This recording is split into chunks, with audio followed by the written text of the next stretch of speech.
ओम गण गणपतये नमो नमः। आप सभी को भादुड़ी चौथ की अत्यंत हार्दिक शुभकामनाएं।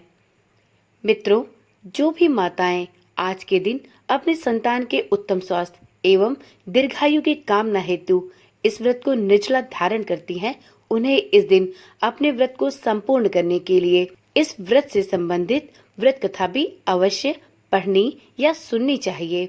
आज की वीडियो में हम सभी माताएं श्री गणेश भगवान को समर्पित भादुड़ी गणेश संकष्टी चतुर्थी की व्रत कथा सुनेंगे। तो चलिए वीडियो को प्रारंभ करते हैं और सुनते हैं श्री गणेश भगवान की व्रत कथा। ओम नमः शिवाय। जय श्री कृष्णा। आप सभी का सनातन धर्मसार चैनल पर बहुत बहुत स्वागत है।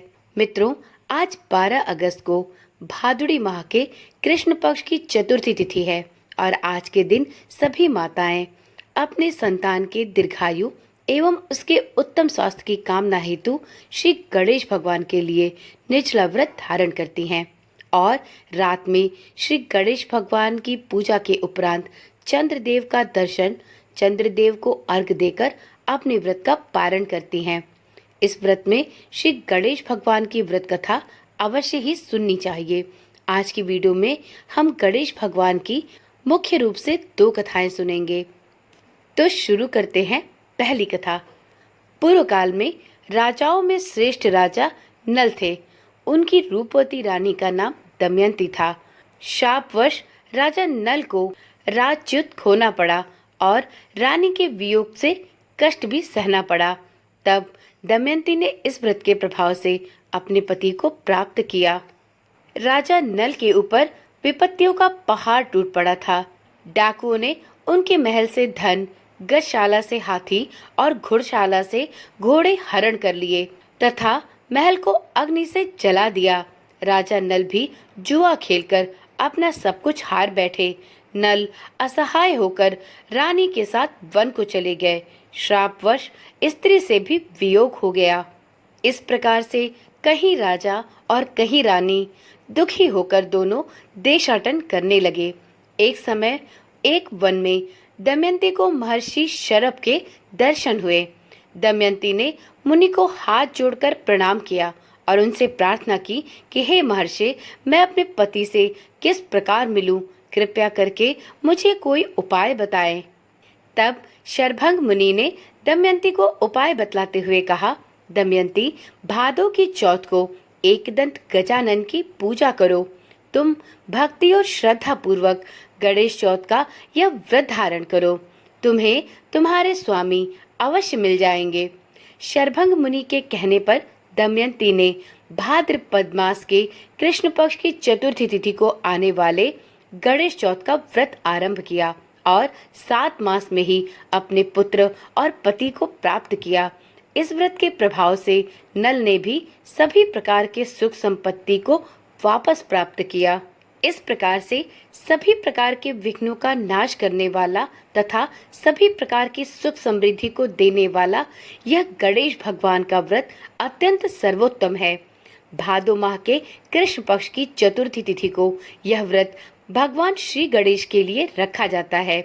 इस व्रत को धारण करने वाली सभी महिलाओं को उनके पुत्र और पति के दीर्घायु का आशीर्वाद प्राप्त होता है।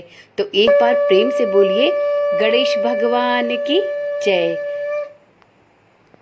अब सुनते हैं गणेश चतुर्थी पर सुनी जाने वाली भादो माह के गणेश चौथ की दूसरी कथा। एक समय की बात है, राजा हरिश्चंद्र के राज्य में एक कुम्हार था। वह मिट्टी के बर्तन बनाता, लेकिन वह हमेशा कच्चे रह जाते थे। एक पुजारी की सलाह पर उसने इस समस्या को दूर करने के लिए एक छोटे बालक को मिट्टी के बर्तनों के साथ आवे में डाल दिया। उस दिन संकष्टी चतुर्थी का दिन था। उस बच्चे की मां ने अपने बेटे के लिए श्री गणेश भगवान के भादुड़ी संकष्टी गणेश चतुर्थी का व्रत धारण किया था। उसने गणेश जी से अपने बेटे की कुशलता की प्रार्थना की और इस दिन निर्जला व्रत रखकर श्री गणेश भगवान की पूजा और उसके पश्चात चंद्रदेव का दर्शन करके उन्हें अर्घ देकर अपने व्रत का पारण किया। दूसरे दिन जब कुम्हार ने सुबह उठकर देखा तो आवा में उसके बर्तन तो पक गए थे, लेकिन बच्चे का बाल भी बाका नहीं हुआ था। वह डर गया और राजा के दरबार में जाकर उसने सारी घटना बताई। इसके बाद राजा ने उस बच्चे और उसकी माँ को बुलाया तो माँ ने सभी तरह के विघ्न को दूर करने वाले संकष्टी चतुर्थी के व्रत का वर्णन किया।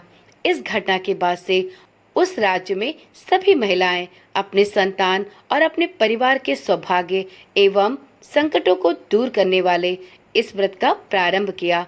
तभी से संकष्टी चतुर्थी का यह व्रत रखा जाता है।